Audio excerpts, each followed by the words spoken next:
జిల్లా కేంద్రం గుట్టరాజేశ్వర స్వామి దేవాలయ ఆవరణలో భాగవత సప్తాహ ప్రవచనకర్త భాస్కర్ శర్మ చే శివ మహాపురాణ ప్రవచన జ్ఞాన యజ్ఞం బుధవారం 9వ రోజుకు చేరుకుంది. ఈ సందర్భంగా శివపార్వతుల కళ్యాణంతో కార్యక్రమాలు ముగిశాయి. గుట్టరాజేశ్వర స్వామి ఆలయంలోని శివపార్వతుల ఉత్సవ విగ్రహాలను మంగళహారతులతో మేళతాళాలతో కిందికి తీసుకువచ్చి ప్రత్యేకంగా అలంకరించిన వేదికపై చేర్చి శివపార్వతుల కళ్యాణాన్ని నిర్వహించారు. ఆలయ ప్రధాన అర్చకులు గుంటి జగదీష్ శర్మ, భరత్ శర్మ, రాధాకృష్ణ శర్మ కళ్యాణకత్వం నిర్వహించారు. కార్యక్రమంలో తౌట రామచంద్రం, శ్రీ భారతీ తీర్థ స్వామి విరచించిన మహావిష్ణు స్తోత్రాన్ని గానం చేశారు. రేపల్లి హరికృష్ణ అన్నమయ్య కీర్తన అలవోకగా పాడి అందరినీ అలరించారు. కార్యక్రమాంతరం భక్తులందరికీ మహా అన్నప్రసాదం అందజేశారు. అన్నప్రసాద సేవలు సత్యసాయి సేవా సమితి కన్వీనర్ భట్టు రాజేందర్ ఆధ్వర్యంలో 50 మంది సత్యసాయి దేవాలయ సభ్యులు కార్యక్రమంలో పాల్గొని సేవా కార్యక్రమం నిర్వహించారు. కార్యక్రమంలో భాస్కర్ శర్మకు ఆయన సతీమణి సీతా మహాలక్ష్మికి వందలాది మంది మహిళలు క్యూ లైన్ లో ఉండి సన్మానాలు చేశారు. 108 శ్రీచక్ర సహిత లలితా మాతా దేవాలయ నిర్వాహకులు చల్లం స్వరూప సత్తయ్య గురువును శాలతో సన్మానించారు. కార్యక్రమ నిర్వాహకులు నరేంద్ర అమర్, చంద్రకళ,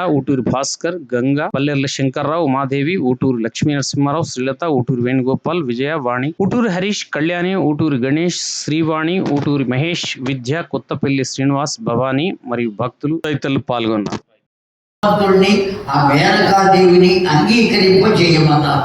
అది సరేనని సప్త ఋషులు వెళ్ళారా, ఆ మేనకాదేవి మాత్రం పొరపాటున కూడా ఒప్పుకోలేదని పరమశివుడికి సత్య నా కూతురునివ్వను అన్న. ఏమున్నది ఆయన దగ్గర చెప్పాను కదండి మనం. మాతా వ్యక్తం, తల్లి ఎప్పుడు ఏం చూస్తుంది, ఆస్తి ఎంతున్నది అనేది చూస్తుందండి.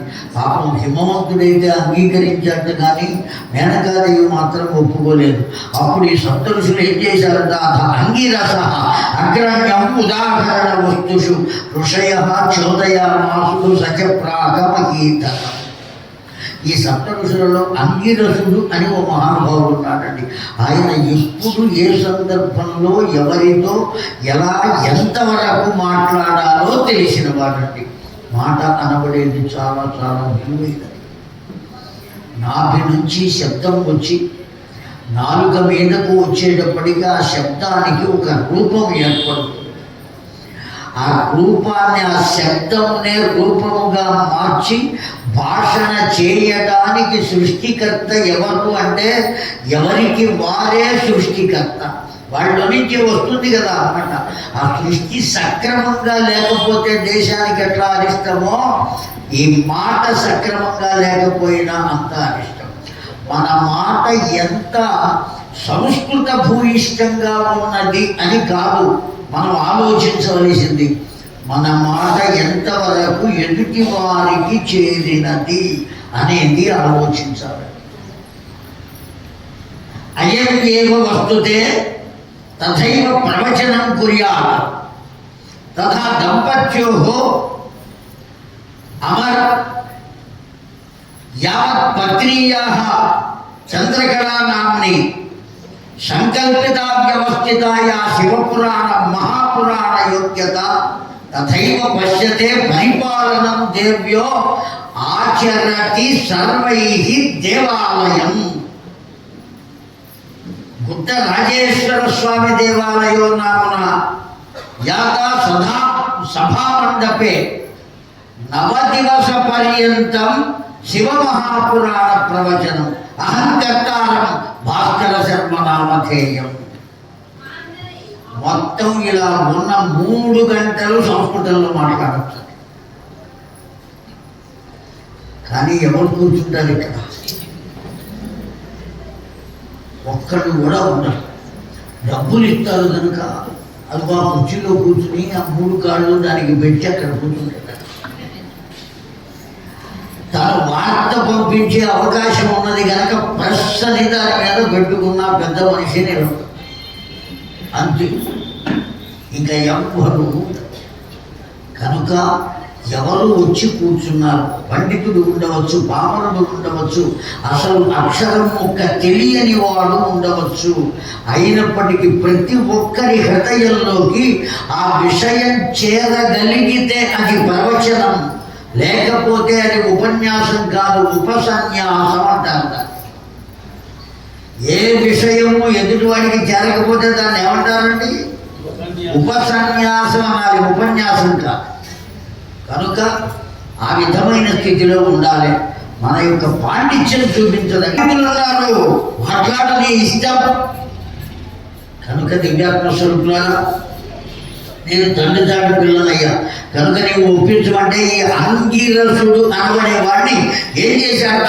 అంగీరస అగ్రణ్యం ఉదాహరణ వస్తుషు అంటే ఏ విషయాన్ని ఎంతవరకు ఏ సమయంలో ఎవరికి ఎలా చెప్పాలో అలా చెప్పగలిగినటువంటి వాడు అంగీరసుడు.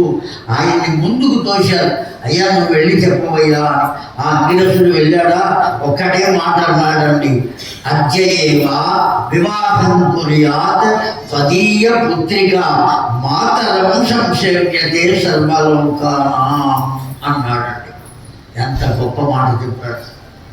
ఒక్కసారి కోపం వచ్చింది మేనకాదేవికి, అయినా సర్దుకున్నది. సర్ది చెప్పాడు అంగీరసుడు. ఏమన్నాడినా, ఏమమ్మా ఎవరి పిల్లలైనా పెళ్ళైతే ఓ సంవత్సరానికి సంతానం కలుగుతుంది, లేదా 2 సంవత్సరాలకు సంతానం లేదు. ఇక్కడ మీ కుమార్తెను ఆ పరమశివుడికి కనుక ఇచ్చి చేసావా, తాళి కట్టిన మరుక్షణంలో, జీలకర్ర బెల్లం పెట్టిన మరుక్షణంలోనే ఆవిడ తల్లి అవుతుంది అన్నాడు. ఇంత మాట అంటావా అని లేచింది మేనకాదేవి. అట ఎట్టా తల్లి అవుతుందంటావు అని లేచిందండి. కోపం వచ్చింది ఆవిడకు. వేస్తే వెంటనే సర్ది చెప్పాడు, పిచ్చిదానా కోపగించుకోకు, అతడు లోకానికంతటికి తండ్రి కనుక అతన్ని వివాహం చేసుకుంటే లోకంలో ఉన్న వాళ్ళందరికీ ఈవిడ ఏమవుతుంది? 9 నెలలు సజ్జో జాతాయ వై నమో నమః అంటే ఏమిటో తెలుసా మేనకాదేవి? అప్పటికప్పుడే అతడు ఉన్నంతకాలము అత్తమ్మ అంటూనే ఉంటాడు. అశాశ్వతమైన వాడు కాదు, శాశ్వతమైన వాడు. నా మాట వినమ్మా. ఎన్ని రకాలుగా చెబితే అప్పుడు అంగీకరించిందండి. కట్న విషయాలు మాట్లాడడం కోసం విష్ణుమూర్తి వచ్చాడు. సప్త ఋషులైతే అంగీకరించే అవన్నీ నీకు ఇవ్వగలిగిన వాడు కూడా అతడే. అతడు తలుచుకుంటే సర్వమును అందిస్తాడు. అతడు కినుక వహిస్తే సర్వమును నాశనము చేస్తాడు. అంత దివ్యమైనటువంటి శక్తి. ఎవరు ముక్తముగా ఉంటుంది కట్నం ఇవ్వడానికి? ఏ ఆడపడుచు ఉన్నదని ఆడపడుచు కట్నం ఇస్తారు. ఎవ్వరు లేరమ్మా ఆయనకు.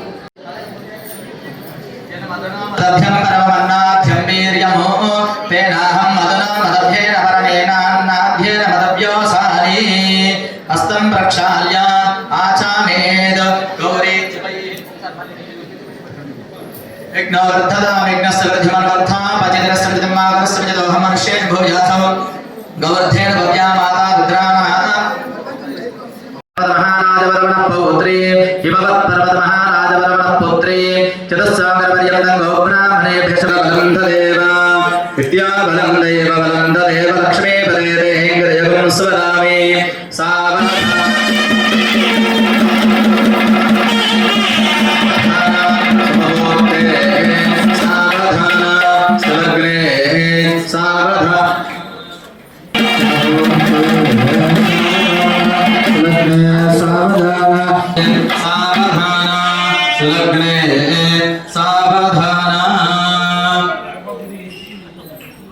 सुलग्ने सावधान शिवस्य पत्नी गिरिराजपुत्री सावधान सुलग्ने सावधान कल्याणं गमनीय कोमलकरैरार्द्राक्षरारोपणं कन्यादान पुरस्सरं सुरगुरोर्विप्राशुषानुग्रहं बाहुर्गङ्गनभूते सावधान सुलग्ने सावधान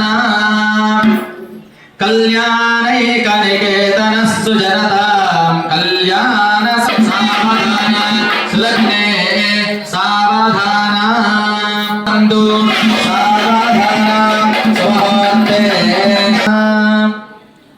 वसन्तलक्ष्मी वरराज्यलक्ष्मी क्षीराब्धिपुत्री कमलायताक्षी श्री विष्णुपत्नी भुवनैकमाता वधूवराभ्यां वरदा भवन्तु सावधान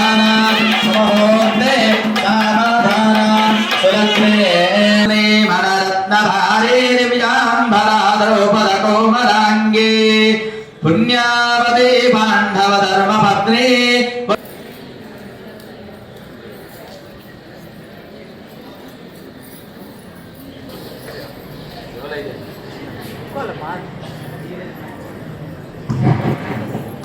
ఊటూరు శ్రీ